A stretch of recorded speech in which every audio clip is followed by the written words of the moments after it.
I still remember the way Claire Donovan looked at me that night, like she was seeing me for the first time.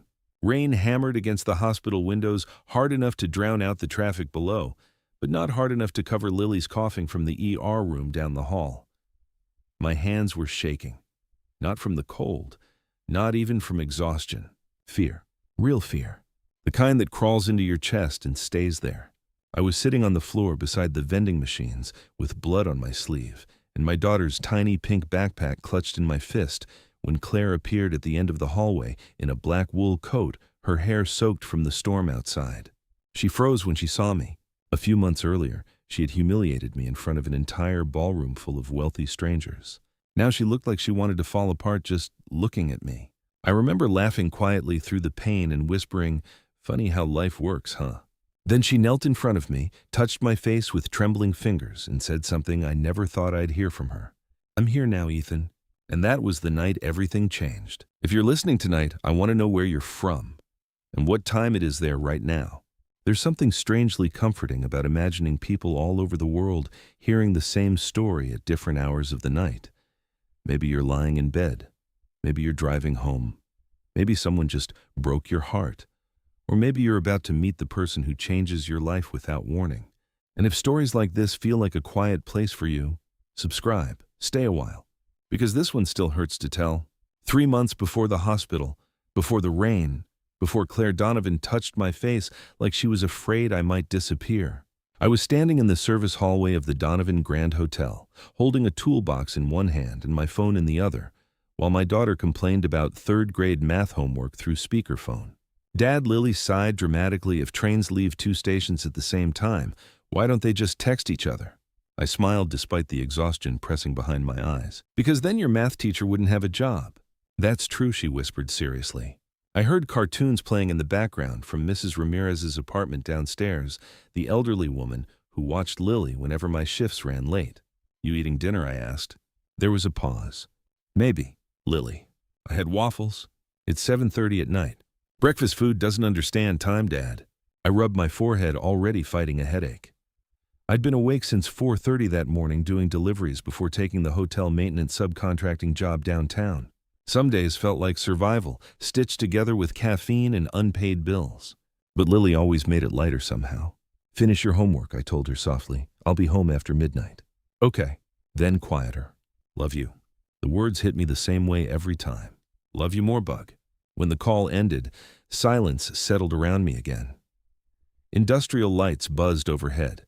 Somewhere deeper in the hotel ballroom, a string quartet was playing for people rich enough to spend thousands on charity dinners without blinking.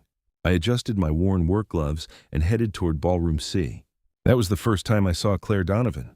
And honestly, at first I thought she looked too perfect to be real.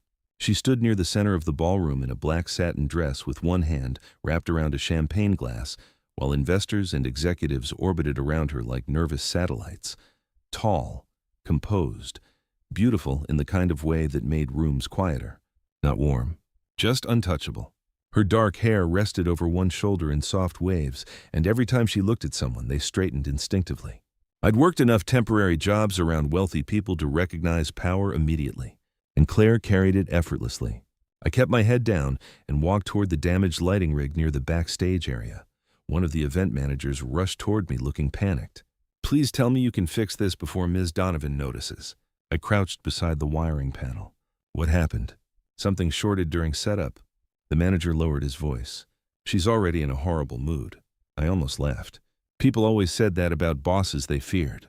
I opened the panel and started checking connections, while conversations and laughter echoed through the ballroom behind me. Expensive perfume mixed with fresh flowers and whiskey. It smelled like money. About 20 minutes later, I found the issue: a burned connector. Simple enough. I was replacing it when someone suddenly snapped. "What exactly do you think you're doing?" The room seemed to shift around that voice. "Cold, sharp, controlled." I looked up. Claire Donovan was standing directly in front of me. Up close, she was even more intimidating. Not because she was loud, because she didn't need to be.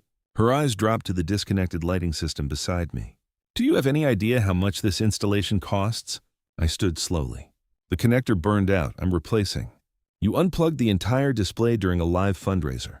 Several nearby guests turned toward us immediately. I noticed the event manager disappear without helping. Classic. Claire crossed her arms. Incredible. I could feel people watching now. Judging. Assuming. A man in an expensive navy suit muttered, "These subcontractors are getting worse every year." A few people laughed quietly. I should have defended myself. Should have explained. But exhaustion does strange things to pride. So instead I just said calmly, "It'll be working again in 2 minutes." Claire stared at me like my composure irritated her more than incompetence would have. "You should learn there are consequences for carelessness, Mr. Brooks." Well, Mr. Brooks, this event matters to people who actually worked hard to build something valuable. That one landed harder than it should have. For a second, I forgot how to breathe. Not because she insulted me, because years ago, I used to belong in rooms like this, before everything collapsed, before lawyers and headlines and funerals and debt collectors stripped my life down to survival. But Claire didn't know that. To her, I was just another tired man in work boots standing under ballroom lights, and maybe that should have made it easier. Instead, I looked at her for one long second and quietly said, "You're right." Something flickered across her face then. Confusion, maybe. Like she expected anger, not surrender. I knelt back down and finished replacing the connector while silence spread awkwardly around us. 30 seconds later, the chandelier installation glowed back to life above the ballroom. Soft gold light flooded the room. Applause erupted from nearby guests. Claire didn't clap. She just kept staring at me. I packed my tools quietly. Then I walked past her, and as I did, I noticed something unexpected. She looked tired too, not physically, emotionally. Like she'd spent years carrying something heavy without ever putting it down. I should have forgotten her after that night. People like Claire Donovan didn't belong in my world. But around midnight after the fundraiser ended and most guests disappeared into black cars and private elevators, I was still there, fixing additional electrical issues backstage. That's when I heard footsteps behind me. "Claire." I glanced over my shoulder briefly before returning to the wiring panel. "You're still here." "So are you," I replied. For a moment, neither of us spoke. Then my phone buzzed. Lily calling. I answered immediately. "Hey, Bug." Claire stayed silent nearby while Lily sleepily whispered through the speaker, "Dad, did you remember to eat dinner this time?" I smiled faintly. "Working on it." "You always say that." "I know." There was a tiny pause. Then Lily murmured softly, "Good night, my hero." And for the first time all evening, Claire Donovan looked at me like she wasn't sure who I really was anymore. I didn't expect to see Claire Donovan again after that night. People like her moved through life fast. Fast meetings, fast decisions, fast relationships probably. The kind of people who forgot faces before elevators even closed. So when I walked into the Donovan Grand 2 nights later and saw her standing near the front desk reading something on a tablet, my first instinct was to turn around. Not because I was intimidated, because I was tired. Tired of feeling looked down on. Tired of pretending it didn't bother me. But before I could disappear into the service hallway, her voice stopped me. "Mr. Brooks." I turned slowly. Claire lowered the tablet. Tonight she wore a charcoal gray coat over black slacks, her hair tied back loosely instead of perfectly styled like before. Somehow that made her look younger, less untouchable. "I heard you refused the additional repair payment," she said. I shrugged. The damage wasn't complicated.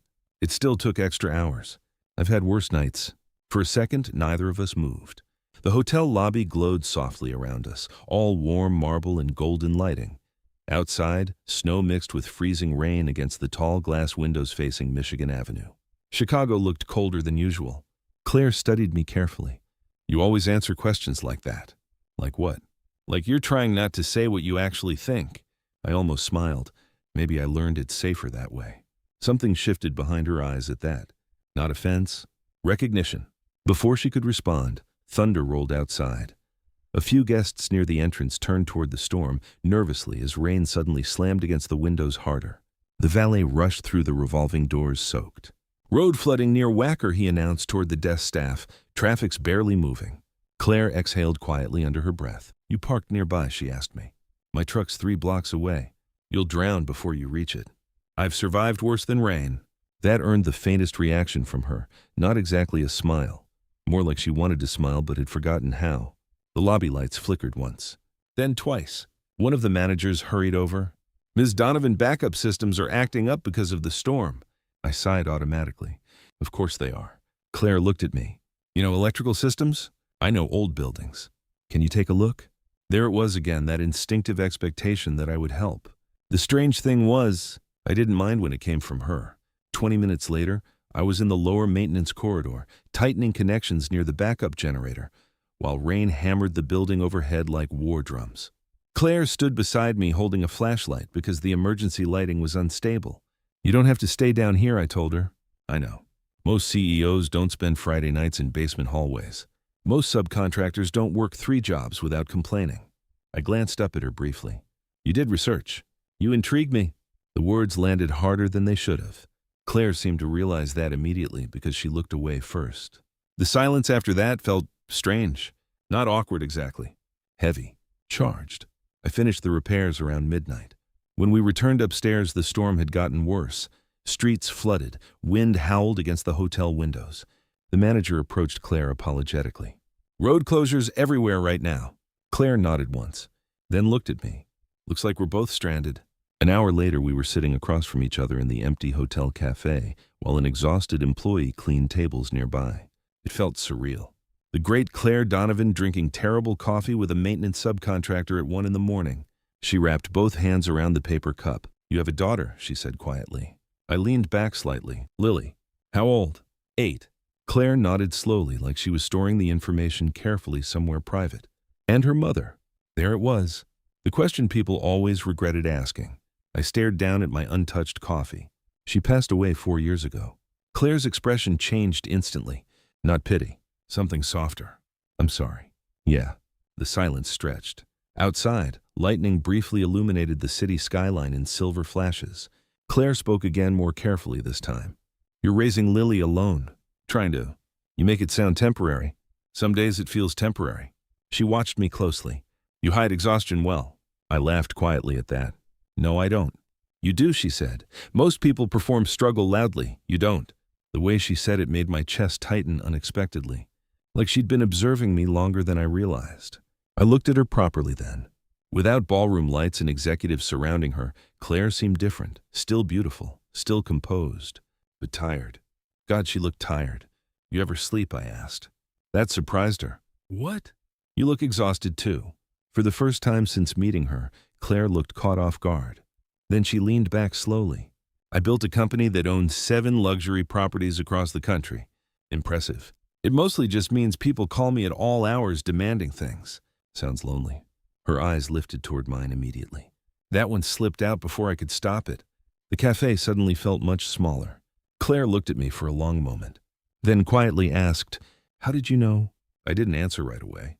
Because honestly, I recognized loneliness the same way recovering addicts recognize each other.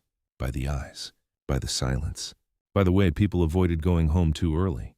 The storm outside softened slightly, rain sliding down the glass in slow streaks now. Claire reached for her coffee at the same moment I did. Our fingers brushed accidentally. Tiny contact. Barely anything. But both of us paused. Her skin was cold. Mine probably was too. Neither of us pulled away immediately. And that terrified me more than it should have. Claire looked down first. "I should probably check the road updates," she murmured. "Probably." But neither of us moved. A few minutes later, I noticed her eyes drifting shut briefly from exhaustion. "You can sleep," I said quietly. "I don't sleep well in public places." "Neither do I."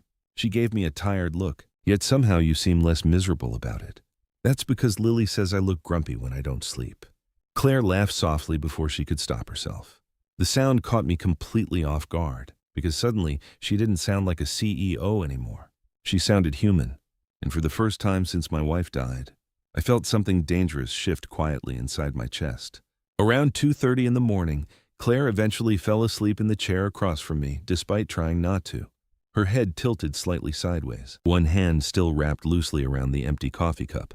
I should have looked away. Instead, I sat there listening to rain hit the windows while watching the most intimidating woman I'd ever met finally look peaceful for once. Then my phone buzzed softly. A text from Lily. "You coming home soon, Dad?" A second message appeared immediately after. "Mrs. Ramirez says heroes need sleep too." I smiled before typing back. "Working on it, bug." When I looked up again, Claire was watching me through half-awake eyes. And this time, there was no distance left in her expression at all. A week after the storm, Claire Donovan showed up outside Lily's school wearing sunglasses and a camel-colored coat that probably cost more than my monthly rent. At first, I honestly thought I was hallucinating from lack of sleep. I was leaning against my truck waiting for dismissal when I noticed parents staring toward the sidewalk. A few teachers looked confused too, because Claire didn't belong there. Not in a neighborhood where apartment paint peeled from buildings and grocery stores locked shopping carts to metal rails outside. Yet there she stood anyway, completely out of place, and somehow impossibly beautiful because of it. I walked toward her slowly. "What are you doing here?" Claire lowered her sunglasses slightly. "That's a nice way to greet someone. You own luxury hotels. Lily's school is 40 minutes from downtown." "I know. So again, what are you doing here?" For a second, she looked almost uncertain. Then she held up a folder. "You left project blueprints in the hotel cafe after the generator repair." I stared at the folder. "That was 3 days ago." "Yes. You could have had someone email me." "I could have." There was something hidden underneath her calm tone. Something neither of us wanted to name yet. Before I could respond, the school doors burst open and children flooded outside screaming with after-school energy. A second later, "Dad?" Lily ran straight toward me with her backpack bouncing wildly behind her. Then she noticed Claire and stopped immediately. Kids always notice things adults tried hiding. Claire removed her sunglasses fully. Lily tilted her head. "She's pretty." I nearly choked. "Lily," which she whispered loudly. "She is." To my horror, Claire laughed softly. Actually laughed. Then crouched slightly to Lily's height. "You must be Lily. You know my name. Your dad talks about you constantly." I blinked. "I do not." "You compared a broken generator to teaching third-grade math. That doesn't count." Claire smiled faintly. And just like that, something strange happened.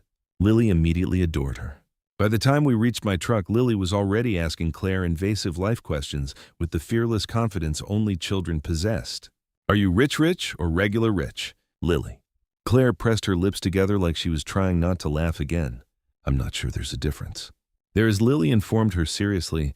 Rich people have shiny refrigerators." I covered my face briefly. "I'm so sorry." "No," Claire said quietly while looking at Lily. "Don't be." The drive should have ended there. Claire should have gone back downtown to glass offices and meetings and expensive dinners.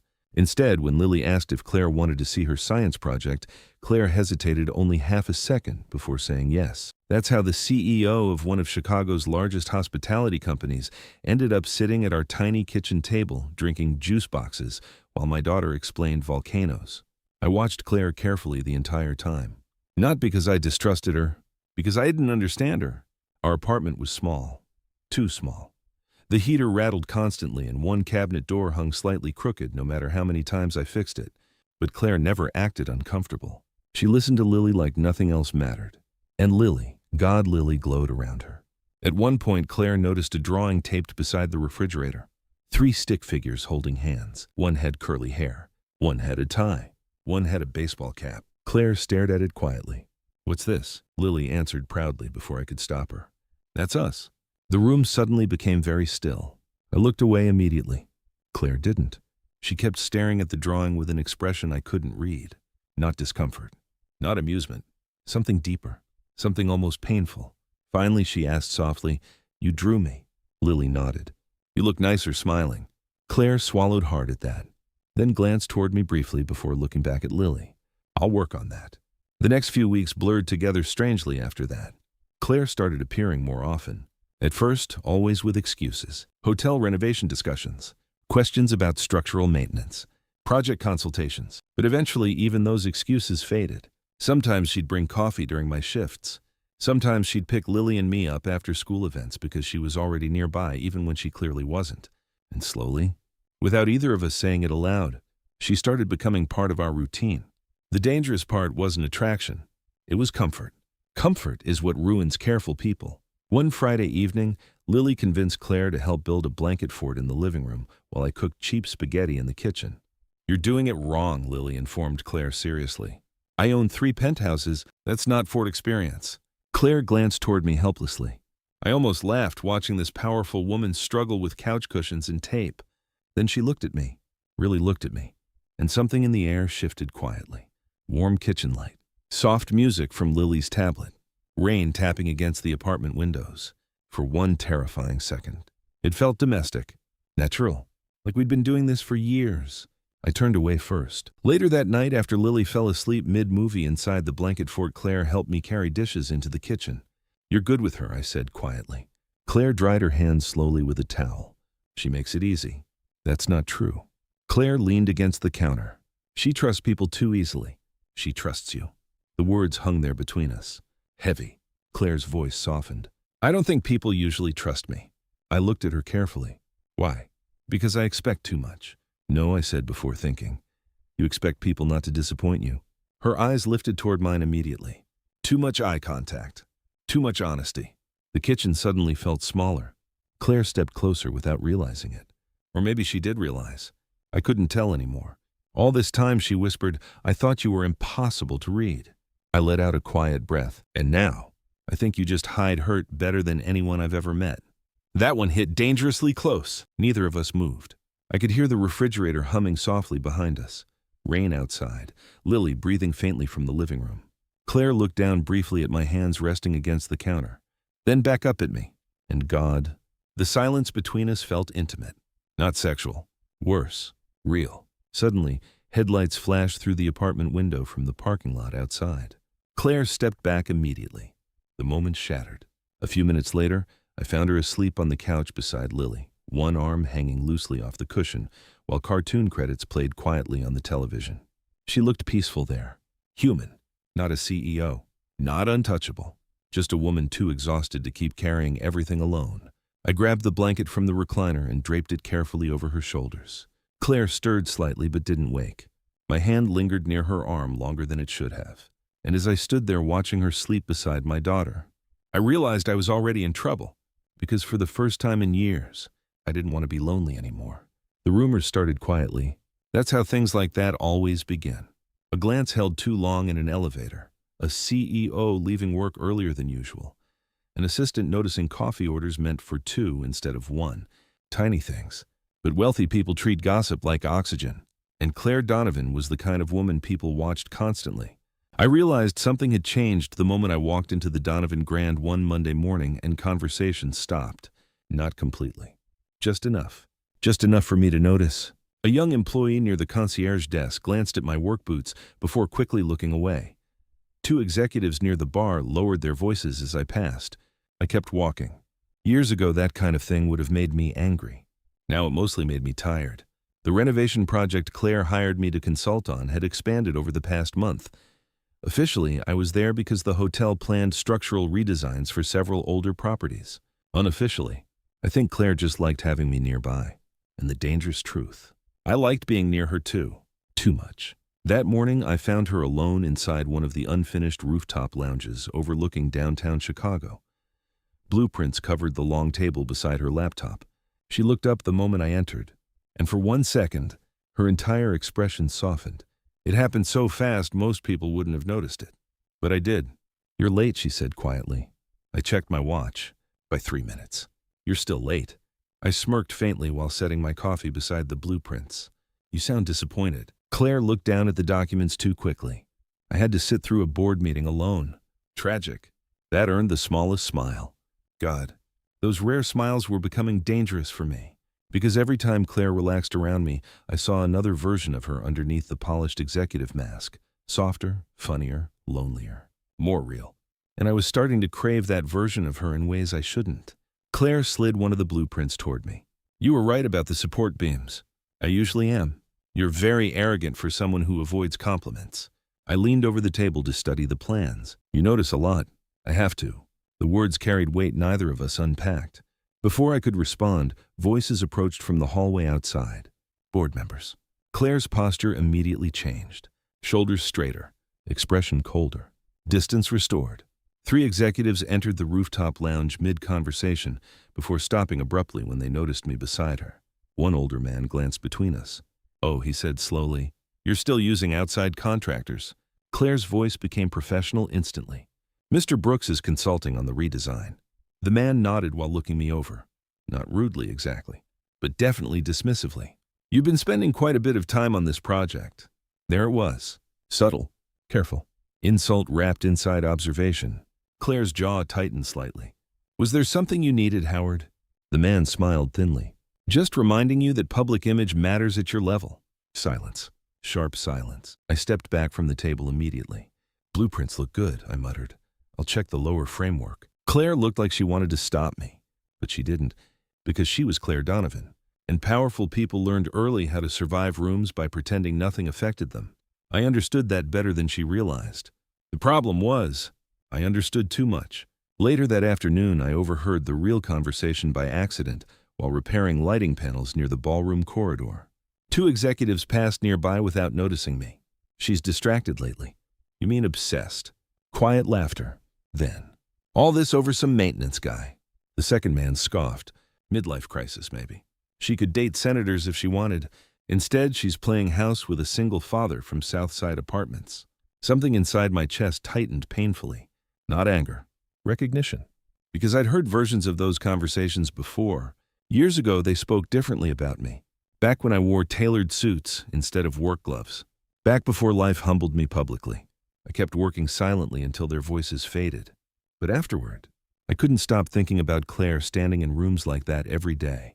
Being judged constantly, watched constantly, and somehow without meaning to, I'd become another liability attached to her name. That realization changed something in me. Over the next week, I started pulling away carefully, answering texts later, leaving job sites earlier, avoiding long conversations. At first, Claire pretended not to notice. Then she started noticing too much. One evening, she cornered me near the hotel parking garage after I declined dinner for the third time that week. "You've been avoiding me." I kept my eyes on the toolbox in my truck bed. "I've been busy." "That's not true. You don't know my schedule." "I know you." The words hit harder than she intended.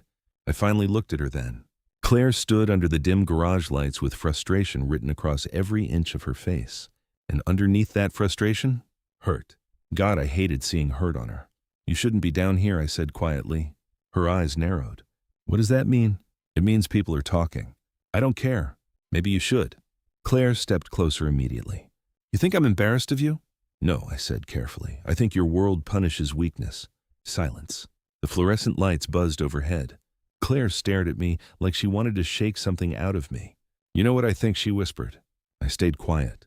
"I think every time someone gets close to you, you start looking for exits." That one landed, because it was true. I looked away first. Claire laughed once under her breath, but there was no humor in it. Unbelievable. Then she walked off toward the elevator without another word. And somehow that hurt worse than yelling would have. 3 days later, I saw something that made everything worse. I'd just finished inspecting one of the downtown hotel properties when I noticed a black town car parked outside a luxury office tower across the street. The driver opened the rear door, and Ethan Brooks, the exhausted subcontractor everyone dismissed, stepped out wearing a charcoal-tailored suit that fit like it had been made for him. Because it had, I froze. For one terrifying second, my old life slipped back onto my shoulders naturally.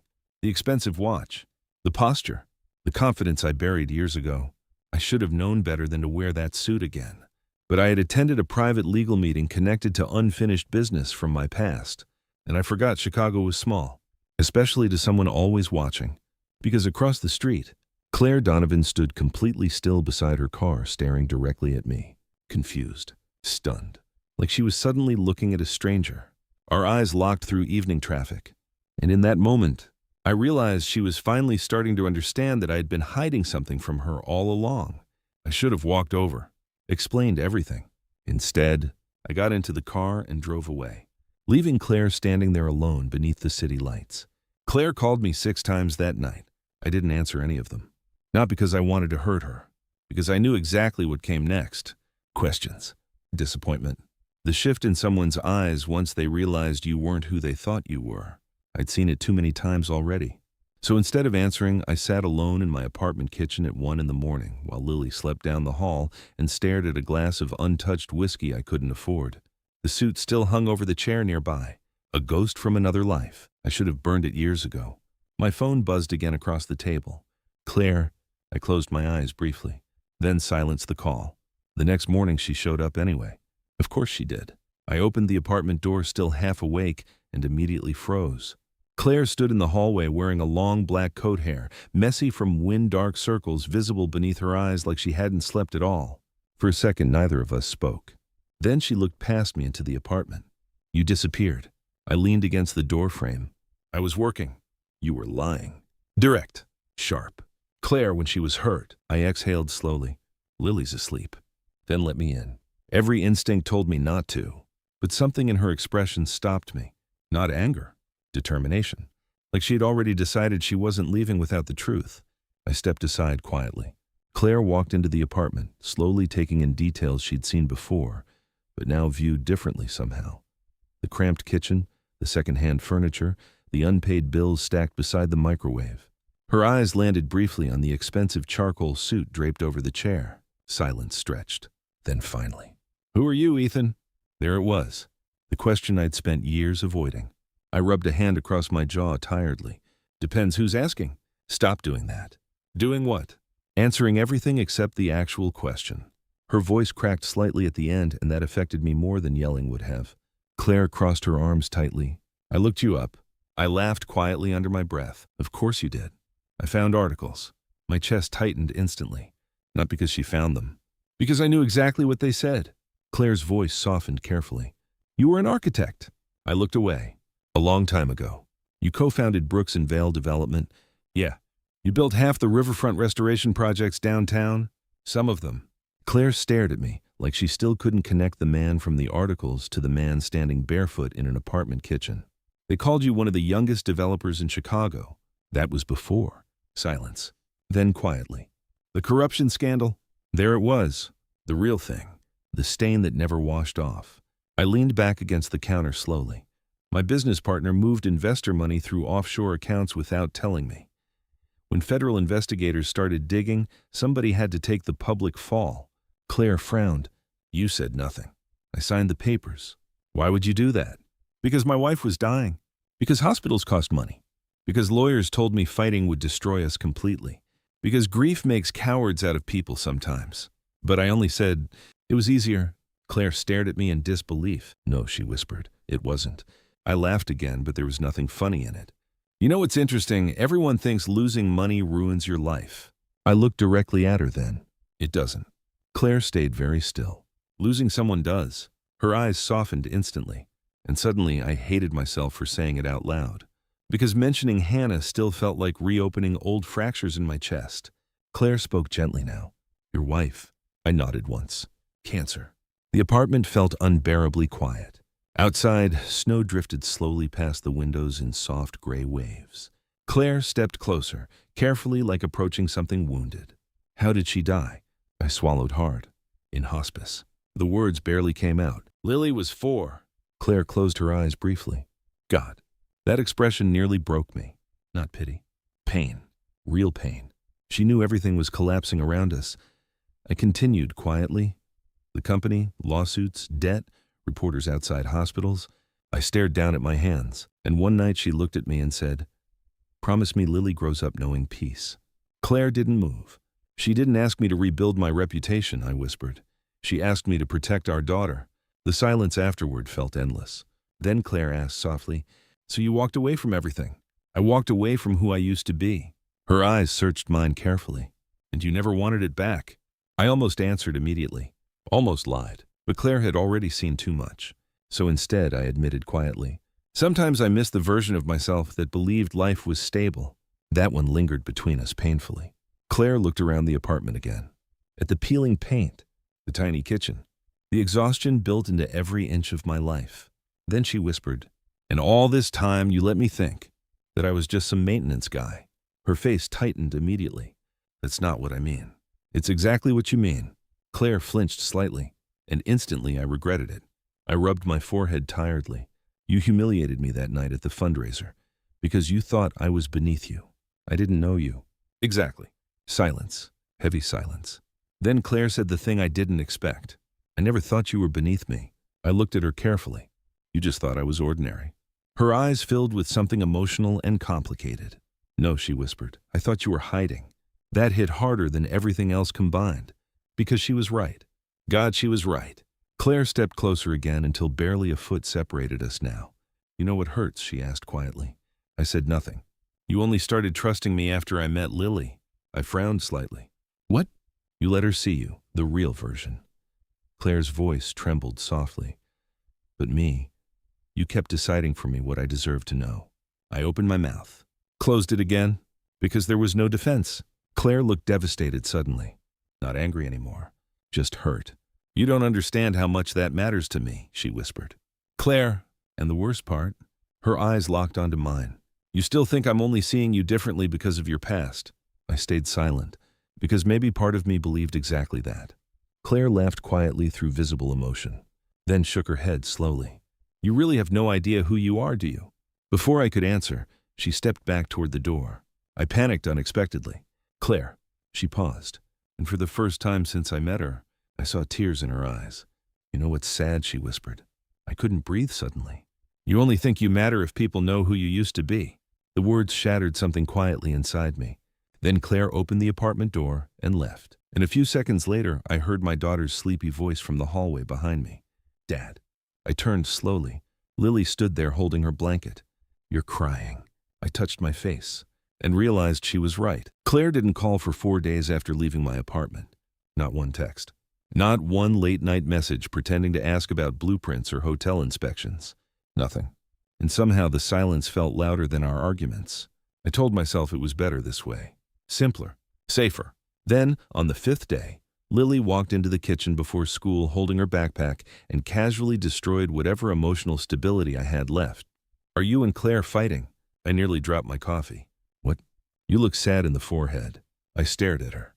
In the forehead. Yes, that's not a thing. It is for dads. I rubbed my face tiredly while Lily climbed onto the stool beside me. You like her, she continued matter-of-factly. You're 8, and you're avoiding the question. God help me. I looked down into my coffee cup. It's complicated. Lily made a dramatic, disgusted face. Adult feelings are exhausting. That almost made me laugh. Almost. Then she quietly asked, is she coming back? The question hit somewhere painfully deep, because I wanted the answer to be yes more than I should have. I don't know, Bug. Lily nodded slowly like she understood more than children were supposed to. Then she reached across the counter and squeezed my hand once, exactly the way Hannah used to. And suddenly I couldn't breathe properly for a second. That same evening, Claire showed up at my apartment carrying grocery bags. No warning. No explanation. I opened the door and just stared at her. She looked exhausted. Beautiful, but exhausted. Loose sweater, hair tied back messily. No makeup except whatever remained after a long day. Human. I brought food, she said quietly. I blinked. You brought food? I panicked in Whole Foods and bought too much soup. I stared at the bags. Then at her. Claire shifted awkwardly. I didn't know how to start the conversation. Something about hearing that from her unraveled me immediately, because Claire Donovan never sounded uncertain. Yet there she stood in my hallway looking almost nervous. I stepped aside silently.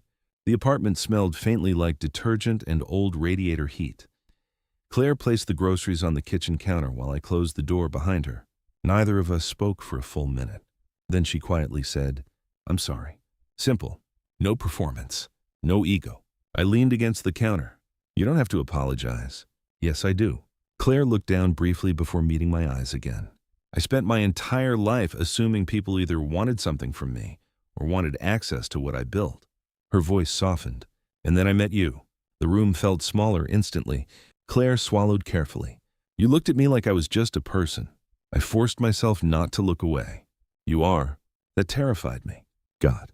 Every conversation with her felt like standing too close to a cliff edge. I exhaled slowly. I should have told you the truth. Yes, she whispered. You should have. Silence settled between us again. Not hostile this time, just honest. Then Lily burst out of her bedroom wearing mismatched socks and immediately tackled Claire in a hug. You came back. Claire laughed softly while catching her.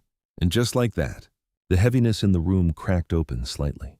Later that evening, the three of us ended up grocery shopping together because Lily decided our apartment had depression snacks. Claire looked deeply offended by the contents of my refrigerator. You own 3 types of mustard and nothing else. I had eggs. 1 egg is not groceries, Ethan. We wandered through the store arguing quietly about pasta sauce while Lily pushed the cart recklessly like a tiny drunk driver. At one point, Claire reached across me for a cereal box at the exact moment I turned. Our bodies collided lightly. Tiny contact, but enough. Her hand brushed my chest accidentally. My hand landed against her waist instinctively. Both of us froze. The fluorescent grocery lights suddenly felt too bright, too intimate. Claire looked up at me slowly. God, those eyes. Neither of us moved right away. Then Lily yelled from 3 aisles away, "Stop flirting and help me choose waffles." Claire pulled back immediately, visibly flustered. I laughed for the first time in days, a real laugh, and Claire stared at me like she'd missed the sound. That night after dinner, Lily fell asleep on the couch halfway through a movie again. Claire carefully lifted her legs so she could sit beside her without waking her. I watched them quietly from the kitchen doorway, and something terrifying happened inside my chest. Peace. Not excitement, not obsession. Peace. The kind I thought disappeared forever after Hannah died. Claire noticed me watching. What? Nothing. You're doing the forehead thing again. I smiled faintly. You've been spending too much time with Lily. Claire looked down at Lily sleeping against her shoulder. I don't mind. Neither did I. That was the problem. Around midnight, after carrying Lily to bed together, Claire stayed behind in the kitchen while I washed dishes. Rain tapped softly against the apartment windows. The world outside felt far away. Claire leaned against the counter, watching me quietly. You know what scares me? She asked suddenly. I rinsed a plate slowly. What? That this feels easy. I looked over my shoulder. She gave a small, helpless laugh. I negotiate billion-dollar contracts without blinking. But this... Her eyes moved around the apartment softly. Movie nights, grocery shopping, somebody waiting for me to come back. Her voice nearly disappeared at the end. I don't know how to trust it. Something in me cracked gently hearing that. I dried my hands slowly and stepped closer. Claire looked up immediately. Close now. Too close. The kitchen suddenly felt charged with something fragile and dangerous. You don't have to trust all of it yet, I said quietly. Her breathing changed slightly. And what if I want to? I don't think either of us realized how little space remained between us. My eyes dropped briefly to her mouth before I could stop myself. Claire noticed. God, she noticed. The silence turned unbearable. Then her hand brushed mine lightly against the counter. Tiny movement. Electric? I looked at her again. And for one terrifying second, I almost kissed her. Claire's lips parted slightly like she thought maybe I would. But then reality crashed back in. Fear. Loss. Everything fragile between us. I stepped back first. Claire looked away immediately, breathing unevenly now. I should go, she whispered. I nodded, even though every part of me wanted to ask her to stay. She grabbed her coat quietly from the chair, then paused near the door. There's something I haven't told you. My chest tightened. What? Claire hesitated, and for the first time since meeting her, she looked afraid. My company offered me a permanent relocation to New York. The room went silent, completely silent. I haven't accepted, she added quickly. But I barely heard the second part, because suddenly all I could think was, of course someone like Claire Donovan was never meant to stay. After Claire told me about New York, something shifted between us. Not immediately. That was the cruel part. At first, we both pretended nothing had changed. She still came over after work sometimes, still helped Lily with homework at the kitchen table while I cooked dinner badly, still looked at me too long when she thought I wasn't paying attention. But underneath all of it, there was distance now, invisible, growing. And once you notice distance, you start hearing it in everything. The pauses, the unfinished sentences, the way people hold back half a second before touching you. 3 days after she told me, I found the official relocation documents by accident. Claire had left her leather portfolio on my couch while helping Lily build a model bridge for school. I wasn't snooping. I was trying to move it before Lily spilled juice everywhere. But the folder slipped open. And there it was. Executive Transition Agreement, New York Division. Permanent. 12-month contract minimum. Housing included. Start date in 6 weeks. My chest tightened instantly. Claire walked out of Lily's bedroom at the exact moment I looked up from the papers, and the expression on her face told me everything. She knew. Silence filled the apartment immediately. Heavy. Awful. Claire crossed the room slowly. I was going to tell you.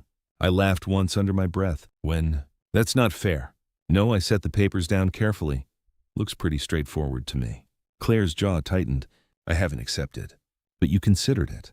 Of course I considered it. I stared at her. And suddenly every insecurity I'd buried came rushing back at once. Because deep down part of me had always known this would happen. People like Claire didn't stay in tiny apartments forever. Eventually they remembered who they were. What did you think this was? I asked quietly. Claire blinked. What? You coming here every night, Lily getting attached to you, me. I stopped myself. Claire stepped closer immediately. Ethan. No, seriously. My voice roughened despite trying to control it. What exactly were we doing? Her eyes flashed with hurt. You think this meant nothing to me? I think New York means more. The words landed like a slap. Claire looked stunned, then angry. Real angry. You know what she whispered? That's unbelievably unfair. Is it? Yes. Rain crashed suddenly against the apartment windows outside, startling both of us. Perfect timing. Chicago loved dramatic weather when people were falling apart emotionally. Claire folded her arms tightly. You don't get to punish me because I have opportunities. And you don't get to act surprised I don't fit into your future plans. That's not true. Then why hide it? Silence. Claire looked away briefly, and that silence answered everything. I nodded slowly. Right. That's not what this is. Then explain it to me. Her breathing became uneven. Because I was scared. I frowned slightly despite myself. Scared of what? Claire laughed bitterly. Of wanting this too much.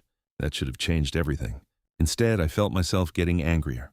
Because loving someone who already has one foot out the door is terrifying. You know what I think I said quietly? Claire's eyes lifted toward mine again. I think you love the idea of this place. I gestured around the apartment. The simplicity. Lily. Me making you feel normal for a few hours. That's not true. But eventually you leave and go back to penthouses and boardrooms and people who actually belong in your world. Claire stared at me like I'd physically hurt her. You really believe that? I looked away, which was answer enough. For a long moment, neither of us spoke. Then Claire whispered, You still think I care about status? No, I said tiredly. I think status always wins eventually. That one broke something. I saw it happen in real time. Claire stepped backward slowly, like she suddenly didn't recognize me anymore. All this time, she whispered, I thought you understood me better than anyone. I swallowed hard. Claire. No. Her voice cracked now.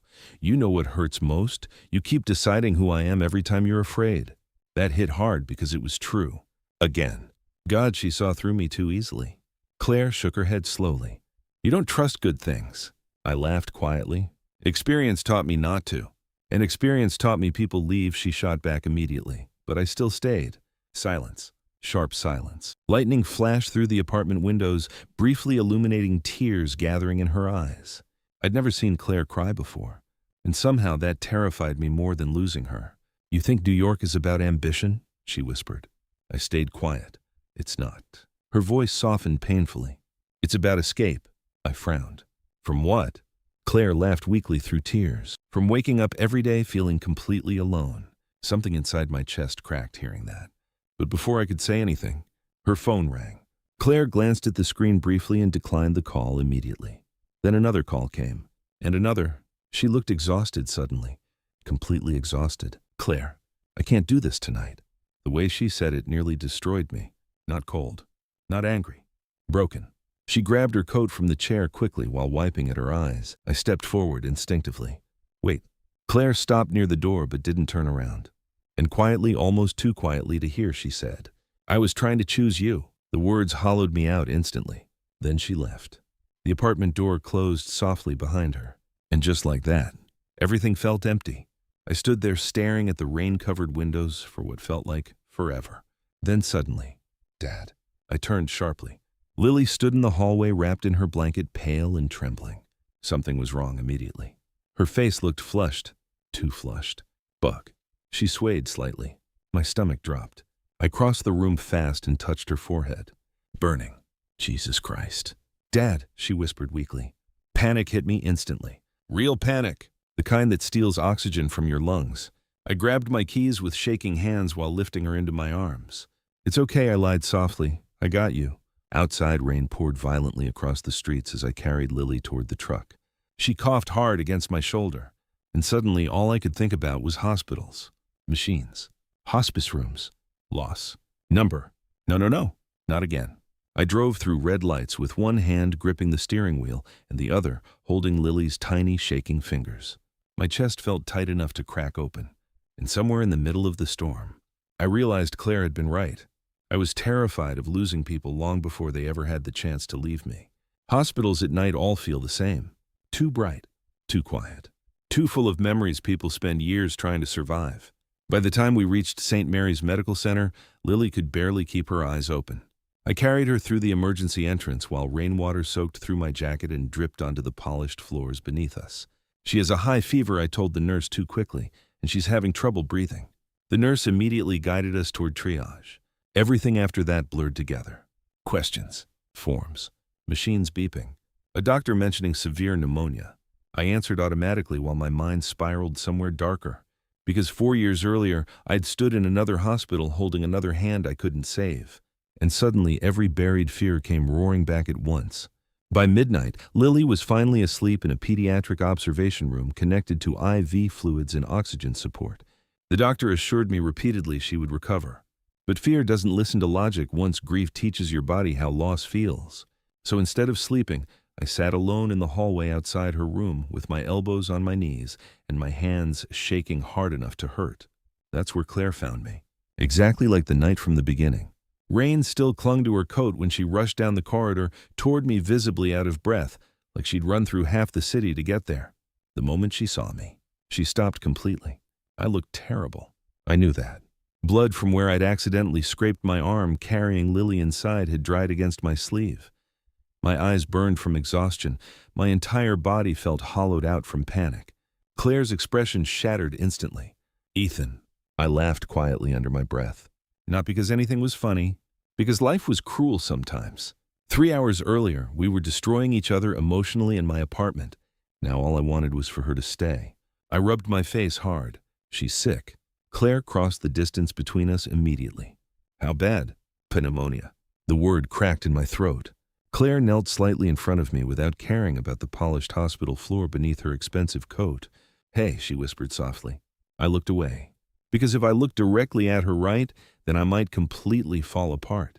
And the terrifying truth, I was already close. Claire touched my face gently, fingers cold from the rain outside. "I'm here now." The exact words from the hook. Something inside me broke quietly after that.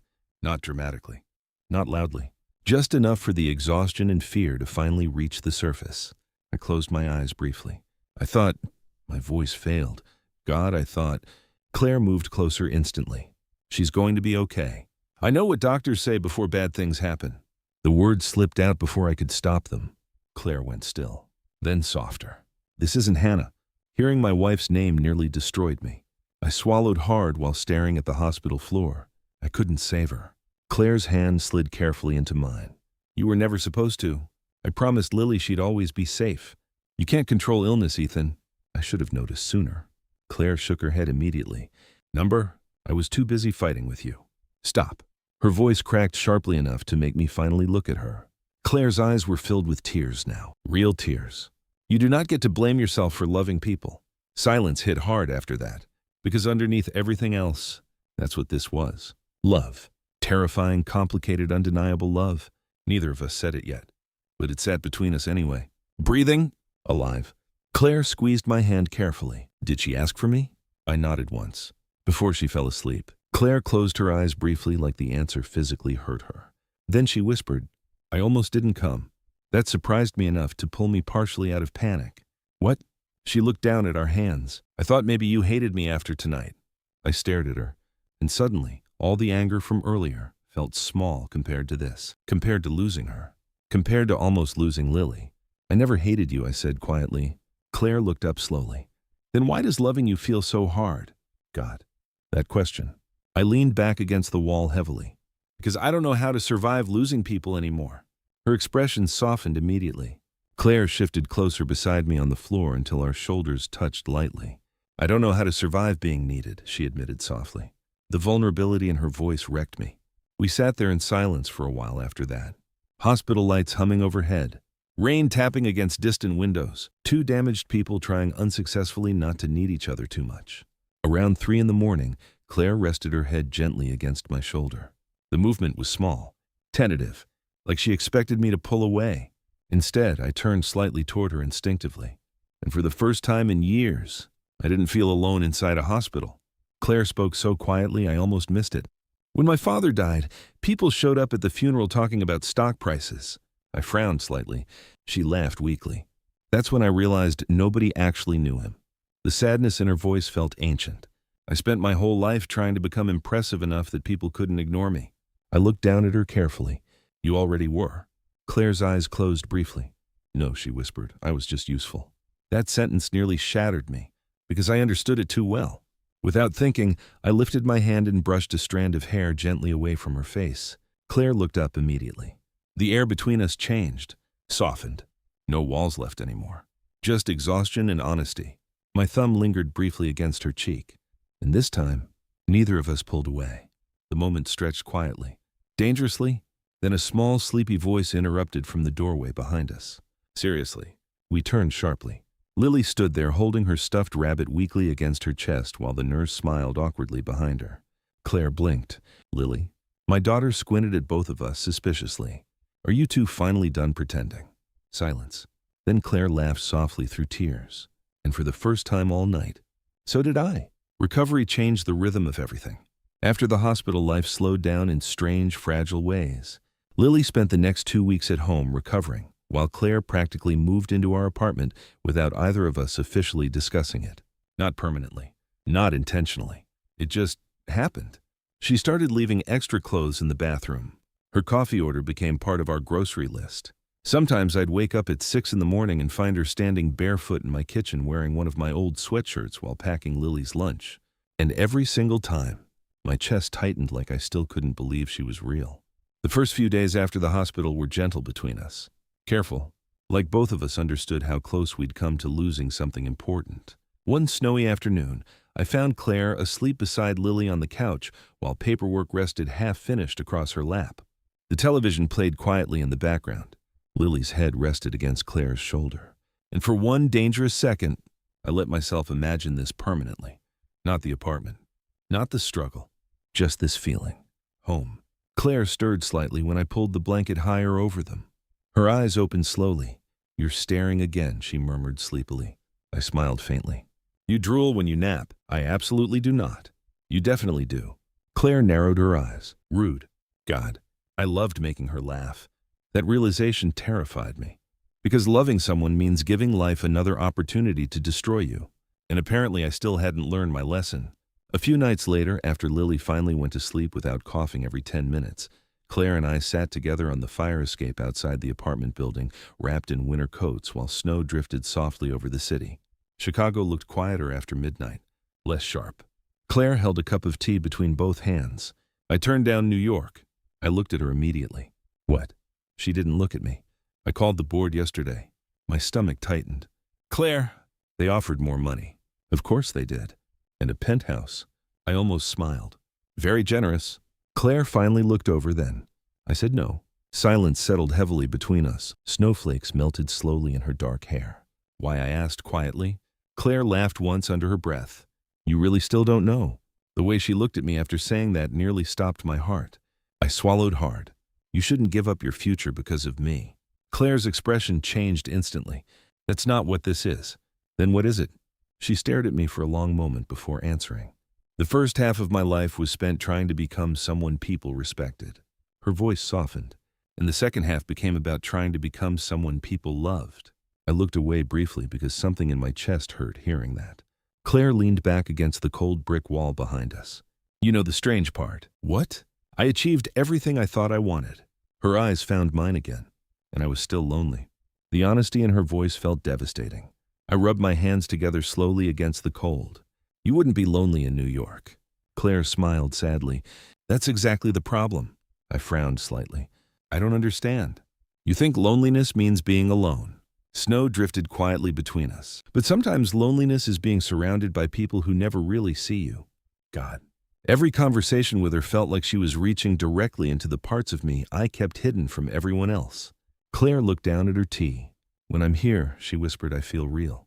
The words settled deep inside my chest. Painfully deep. Because I understood exactly what she meant. For years after Hannah died, I'd felt like a shadow moving through life mechanically. Wake up, work, pay bills, protect Lily, survive. Nothing more. Then Claire arrived like a storm and somehow made me feel awake again. Terrified, but awake. I looked at her carefully. You scare me. A small, surprised laugh escaped her. That's romantic. I'm serious. Claire's smile faded softly. I know. I stared out across the snowy streets below us. I spent years rebuilding my life around things I couldn't lose. Lily. Yeah. I hesitated. Routine, distance, simplicity. Claire's voice became very quiet. And me. I finally looked at her. And there it was again. That unbearable openness in her eyes. No armor left. No CEO. Just Claire. Waiting. I exhaled shakily. You became the thing I couldn't control. The silence afterward felt enormous. Then Claire whispered, Good. I laughed softly under my breath. You're impossible. And you're emotionally repressed. That's fair. Claire smiled faintly. Then her expression shifted into something gentler, more vulnerable. Ethan. The way she said my name made everything inside me go still. I'm tired of pretending this isn't happening. My pulse jumped hard. Neither of us moved.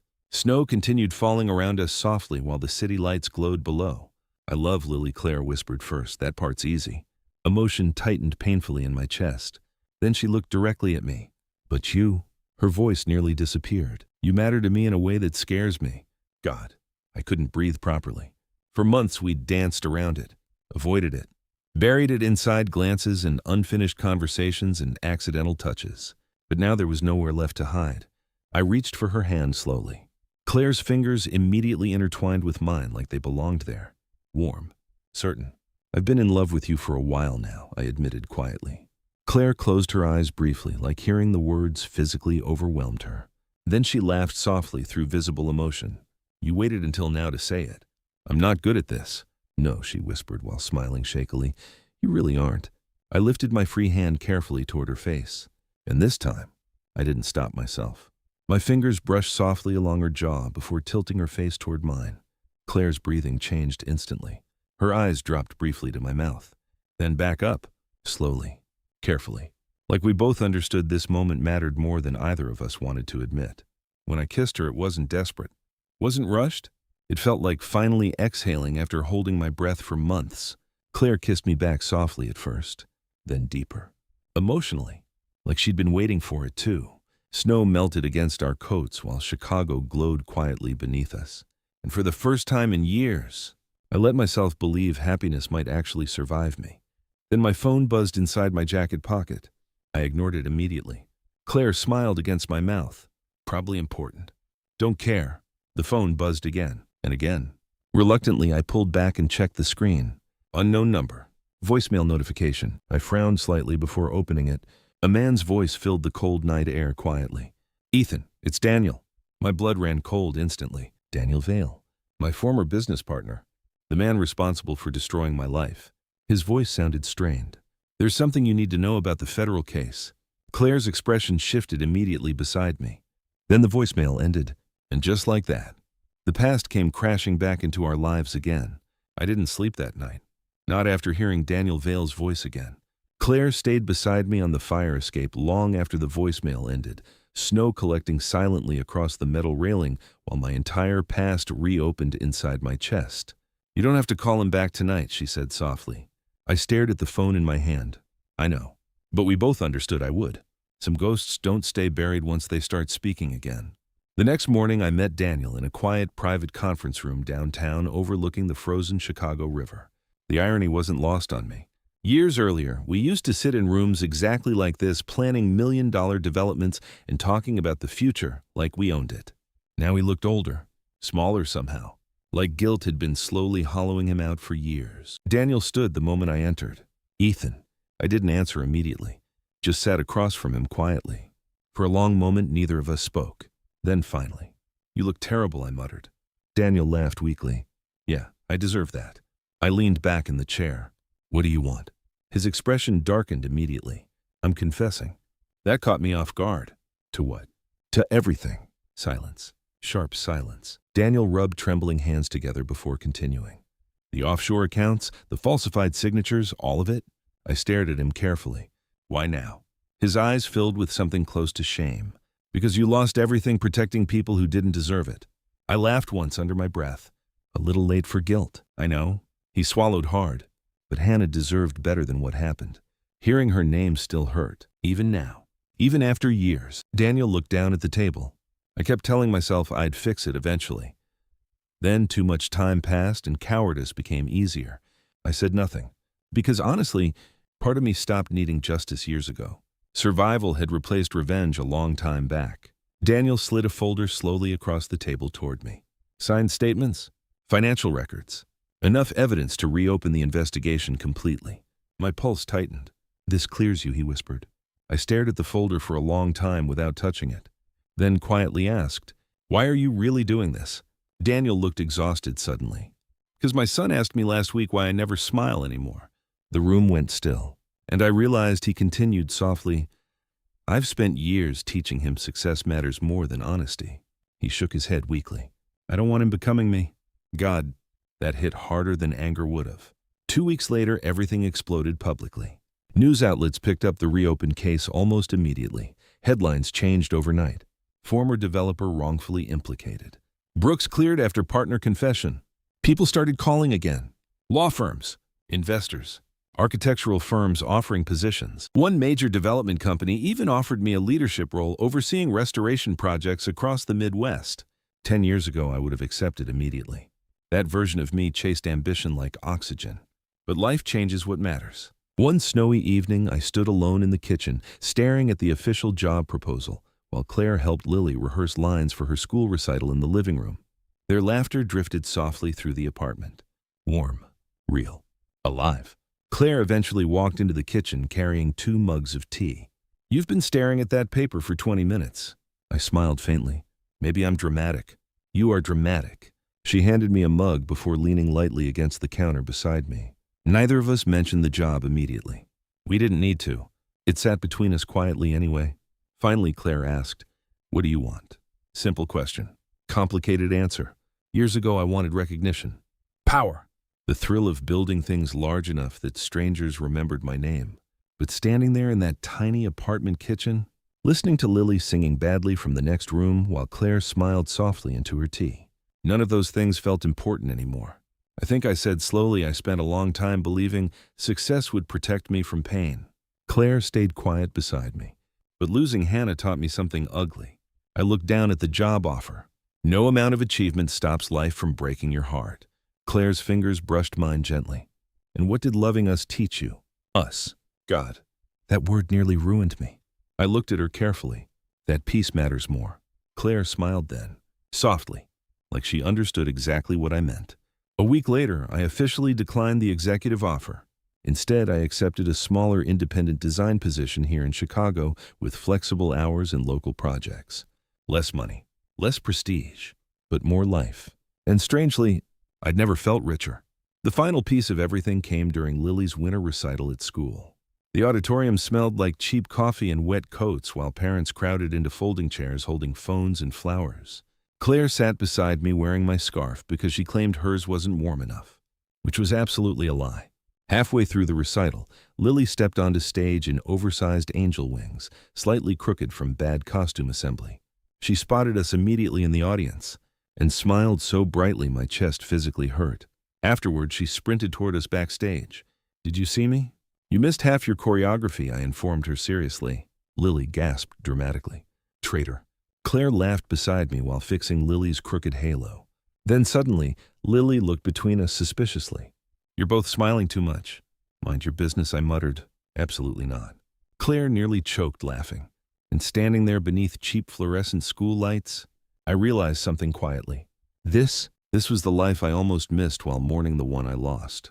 Later that night, after Lily fell asleep during the drive home, Claire and I slow danced quietly in the apartment kitchen while snow drifted beyond the windows. No music, just silence and warmth and the sound of her breathing near mine. Claire rested her forehead gently against my chest. You know what's strange, she whispered. What? I spent years trying to become impressive enough to deserve love. I wrapped my arms around her carefully. You never had to earn it. Claire looked up slowly. And you? I smiled faintly. The strange thing about being humbled, snow fell softly outside, is that sometimes it leads you exactly where you were meant to be. Claire kissed me quietly after that. Slow. Certain. Like home. Sometimes life has a strange way of breaking us before showing us what truly matters. We spend so many years chasing things we think will protect us: money, success, status, recognition, approval. We convince ourselves that if we work hard enough, achieve enough, or become important enough, we'll finally feel safe, finally feel worthy of love. But the truth is, the most valuable things in life rarely arrive wrapped in success. Sometimes love finds you when you're exhausted. Sometimes healing begins in the middle of grief. Sometimes the people who change your life forever are the ones who see your scars and stay anyway. And maybe that's the real lesson. Not everyone will understand your pain. Not everyone will see your value immediately. But the right people will look beyond your failures, your past, your broken moments, and still choose you. So if you're going through a difficult season right now, please don't give up on love, on connection, or on yourself. Some chapters feel painful only because they're leading you somewhere softer, warmer, and more meaningful than you can see yet. If this story touched your heart even a little, let me know in the comments where you're watching from and what part of the story stayed with you the most. And if you enjoy emotional stories like this, stories about love, healing, second chances, and human connection, don't forget to subscribe and join this growing family. You never know which story might feel like it was written for you.